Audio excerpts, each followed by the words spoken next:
नमस्कार, आप देख रहे हैं न्यूज नेशन का डिजिटल प्लेटफॉर्म और आपके साथ इस वक्त मैं लक्ष्मी उपाध्याय, मेरे साथ मौजूद हैं रोहन। आज हम बेहद गंभीर मुद्दे की बात करने जा रहे हैं। दरअसल देखिए, रूस और यूक्रेन युद्ध को तकरीबन 2.5 साल हो चुका है, 3 साल होने जा रहा है। ऐसे में रूस की ओर से सीधे तौर पर अमेरिका और नाटो को एक बड़ी धमकी दी गई है। इस धमकी को कितना सीरियसली लिया जाए और आने वाले भविष्य में इस धमकी के क्या मायने निकाले जाएं, आज इसी पर चर्चा होगी। जी लक्ष्मी। लक्ष्मी, सबसे अहम बात यहाँ पर ये हो जाती है, मिडिल ईस्ट में पिछले 2 सालों में, 2 से ढाई सालों में जो हमने टेंशन्स देखी, चाहे रूस यूक्रेन वॉर हो गया या फिर इजराइल ईरान टेंशन हो गया, इजराइल हमास वॉर हो गया, तमाम लब्बो लुबाब जो ये है वो दो फ्रंट के बीच लड़ाई है, रूस और अमेरिका।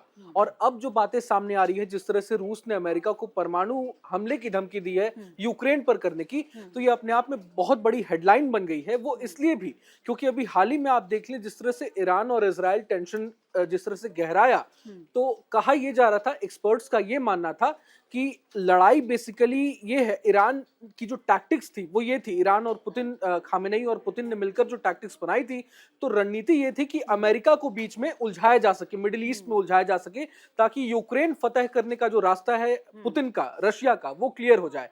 लेकिन वो हो नहीं पाया। अमेरिका तो इतना समझदार है, वहां बैठा हुआ है, तो कहीं ना कहीं अमेरिका को इन्वॉल्व करने की जो स्ट्रैटेजी थी वो उसमें ईरान कामयाब हो नहीं पाया। और यही वजह है कि अब पुतिन कहीं ना कहीं अमेरिका को फिर से उकसाने की कोशिश कर रहे हैं। हालांकि परमाणु हमले की जो धमकी दी गई है, मुझे नहीं लगता है कि डायरेक्ट रशिया इसमें इंटरफेयर करेगा, बट जिस तरह से नॉर्थ कोरिया को रशिया के डायरेक्ट इंटरफेयर का जी मैं थोड़ा सा आपको इसलिए जी मैंने रोका, जी क्योंकि अगर हम देखिए अमेरिका की भूमिका को देखते हैं जी तो हम ये देख रहे हैं कि यूक्रेन और रूस युद्ध शुरू हुआ, जी पहले दिन से अमेरिका यूक्रेन के साथ खड़ा जी हुआ है। जी क्योंकि यहाँ भी शुरुआत रूस की ओर से की जी गई थी, जी यहाँ भी शुरुआत जो है वो यूक्रेन की ओर से नहीं की गई बिल्कुल थी।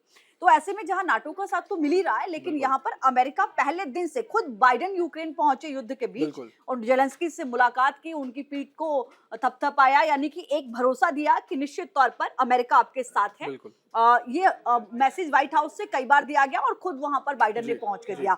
अब जब हम इजराइल की बात करते हैं रोहन, तो निश्चित तौर पर यहाँ भी शुरुआत हमास की ओर से की गई। जी 7 अक्टूबर का दिन वो कोई नहीं भूलता, जी जब हमास के आतंकी जी वहां पर पहुंचे और एक जश्न में डूबे लोगों को अगवा किया, गोलियां मारी। तो यहाँ भी शुरुआत हमास की ओर से की जी गई। तो यहाँ भी इजराइल को सपोर्ट करता हुआ अमेरिका हर मोर्चे पर नजर आया बिल्कुल है। उसने कहा बिल्कुल कि हम आपके साथ खड़े हैं। बिल्कुल यहाँ तक कि पिछले दिनों जो ईरान पर हमला किया इजराइल ने, उसको भी अमेरिका ने कहा कि जी हर जो है देश के हिसाब से, जो भी संप्रभु देश होते हैं उनके हिसाब से इजराइल भी संप्रभु देश है जी और उसको अपनी अपनी रक्षा, अपने लोगों की रक्षा करने का जी अधिकार जी होता है। ऐसे में सवाल ये खड़ा होता है कि जी जो लगातार रूस की ओर से जो जी धमकियां दी जा रही हैं, जी क्या वाकई उनको सीरियसली लेने की जरूरत है? क्योंकि इस बार जो बयान दिया गया है वो जी पूर्व राष्ट्रपति दिमित्री रहे हैं। जी 2008 से 2012 तक वो वहां के एग्जैक्टली राष्ट्रपति रहे हैं और बिल्कुल बहुत भरोसेमंद हैं वो। रूस के जो प्रेजेंट राष्ट्रपति हैं पुतिन के पुतिन के, जी उनकी ओर से ये कहा गया कि इस धमकी को आप सीरियसली लीजिए। जी अगर आप थर्ड वॉर नहीं चाहते हैं, यानी कि वो चाहते हैं कि यूक्रेन को सपोर्ट करना अमेरिका और नाटो बंद कर दे। देखिए लक्ष्मी, तमाम थर्ड वर्ल्ड वॉर की जो बात हो रही है, थर्ड हाँ, वर्ल्ड वॉर कहीं ना कहीं आशंका बढ़ गई थी, वर्ल्ड वॉर की आशंका अभी बढ़ गई थी ईरान और इजराइल के बीच जिस तरह से टेंशन गहराया।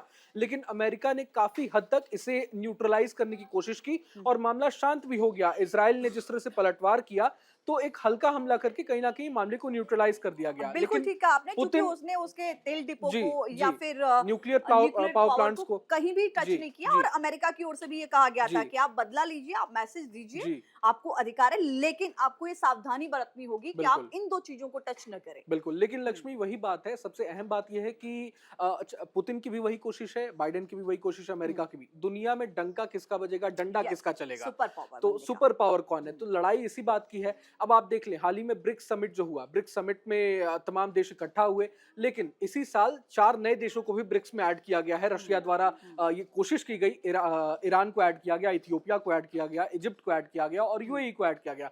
तो मुस्लिम देशों का भी प्रभुत्व बढ़ा है। हम्म, और सबसे अहम बात यह हो जाता है कि ब्रिक्स अब G7 को टक्कर देने की कोशिश कर रहा है। हम्म, तो G7 का जिस तरह से अमेरिका प्रतिनिधित्व करता है हमेशा हम्म, से, तो पुतिन की कोशिश यह है कि अब हम G7 देशों को टक्कर दें, हम्म, नाटो को टक्कर दें, यूरोपियन देशों को टक्कर दें। और यही वजह है कि आप देख लें नॉर्थ कोरिया के साथ, किम जोंग उन के साथ जिस तरह से पुतिन साझेदारी कर रहे हैं, पार्टनरशिप करके और जिस तरह सेना से पहुंची है यूक्रेन सेना के पहुंची खिलाफ लड़ने के लिए, जी और अमेरिका उसको लेकर जी काफी नाराजगी जाहिर कर और चुका है। एक तरफ अदला बदली की जहां से एक आप देख लें हाँ, तो हाँ। एक तरफ नॉर्थ कोरिया जहां रशिया की मदद कर रहा है यूक्रेन में, तो वहीं दूसरी तरफ नॉर्थ कोरिया को भी रशिया काफी आर्म्स एम्यूनिशंस निश्चित तौर तमाम पर। मिसाइल्स प्रोवाइड कर रहा है। तो ये जो हमले की जो बात है, परमाणु हमले की जो बात है, डायरेक्ट रशिया इसमें जाहिर तौर पर इंटरफेयर नहीं करेगा। एक संकेत देने की कोशिश है, एक संदेश देने की कोशिश है कि बार बार अमेरिका जो इंटरफेयर करता है रशिया और ईरान के बीच, इजराइल के बीच जो अमेरिका इंटरफेयर करता है, तो बीच में इंटरफेरेंस कम हो, यूक्रेन में इंटरफेरेंस कम हो अमेरिका का। तो ये तमाम कोशिशें हैं रशिया की। लेकिन देखने वाली बात यही होगी, अहम बात यही है कि क्या नॉर्थ कोरिया को इस तरह से आगे बढ़ाकर, जिस तरह से नॉर्थ कोरिया के कंधे पर बंदूक रखकर पुतिन गोली चला रहे हैं, वो इसमें कितना कामयाब हो पाते हैं और इसके आने वाले समय में कॉन्सिक्वेंसेस क्या होंगे। अभी अमेरिका में चुनाव भी होने वाले हैं, इसी वजह से हमने देखा भी काफी हद तक अमेरिका न्यूट्रलाइज करने की हर चीज को कोशिश कर रहा है, किसी भी हमले को या किसी भी ऐसे जो टेंशन है उसको आगे बढ़ने से रोकने की कोशिश कर रहा है। मगर जिस तरह से रशिया फिर एक उकसावे की रणनीति पर जो काम कर रहा है, वो आने वाले समय में मुझे लगता है कि रोहन, रूस का ये जो हम रुख जी, देख रहे हैं, जी। ये इसलिए भी है क्योंकि यूक्रेन पर जब रूस ने हमला किया, जी। जब रूस की तरफ से पहला कदम जी, उठाया गया, जी। तो शायद रूस को ये अंदाजा नहीं होगा कि ये युद्ध रूस को 3 साल तक बिल्कुल, झेलना बिल्कुल। पड़ेगा या आगे बढ़ाना पड़ेगा। बिल्कुल। रूस को शायद ये उसका आकलन रहा होगा कि बहुत ज्यादा नहीं, वो शायद हार्डली 6 मंथ में बिल्कुल। जो भी उसके टारगेट हैं जी। उनको वो अचीव कर सकता जी। है। लेकिन ये युद्ध जो है वो ये समझना होगा कि रूस और यूक्रेन नहीं लड़ रहे हैं, ये युद्ध लड़ा जा रहा है नेटो, अमेरिका और रूस के बीच। बिल्कुल। नेटो का लगातार सपोर्ट मिल रहा है, जी। चाहे आप सैन्य शक्ति की बात करें, चाहे आप डिफेंस सिस्टम की बात करें। सीधे तौर पर अपनी सेना वहां पर नहीं भेजी उन्होंने जी। पहले दिन से लेकर अब तक, लेकिन अगर आप बैक सपोर्ट देखें तो इकोनॉमिकली और आप डिफेंस सिस्टम को लेकर, हथियार लगातार पहुंचाने को लेकर, ये बताता है कि जेलेंस्की को जो पीछे से सपोर्ट मिल रहा है वो नाटो और अमेरिका का है। और उन्हीं के दम पर रूस अभी तक उन अचीवमेंट को हासिल नहीं कर पाया, उन टारगेट को अचीव नहीं कर पाया जिनको रूस कर सकता था। शायद इसीलिए अब रूस चाहता है कि अमेरिका और नाटो यूक्रेन को सपोर्ट करना बंद करें ताकि युद्ध और ज्यादा आगे ना बढ़े। जो एक मैसेज रूस देना चाहता है दुनिया को इस युद्ध के जरिए, वो दे पाए। एक ये मैसेज देने की तो कोशिश है ही, और साथ ही साथ जिस तरह से मिडिल ईस्ट में भी टेंशन गहराया तो अमेरिका को वहां उलझाने की कोशिश थी। लेकिन तमाम आप बातें देख ली, जब से युद्ध शुरू हुआ है 2022 से, रूस को भी ये मालूम है, अभी जैसा कि आपने जिक्र किया, नाटो अभी तक डायरेक्ट इन्वॉल्व नहीं हुआ है, ना अपनी सेना वहां पर भेजा गया है नाटो के द्वारा।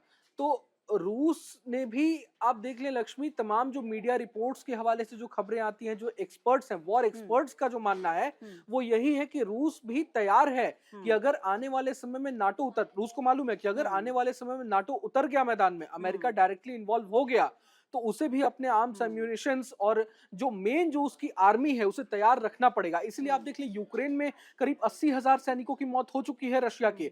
लेकिन जो अंदर की जो बातें हैं, जो इंटरनल रिपोर्ट्स है, उसके मुताबिक यही माना जा रहा है कि रशिया ने अभी अपनी स्ट्रॉन्गेस्ट जो आर्मी है उसको यूक्रेन में अभी उतारा नहीं है।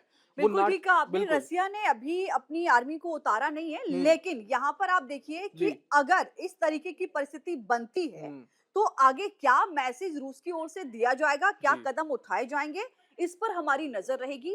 फिलहाल के लिए इतना ही। नमस्कार। न्यूज नेशन अब व्हाट्सएप पर खबरों के ताजा अपडेट के लिए न्यूज नेशन के इस QR कोड को स्कैन करें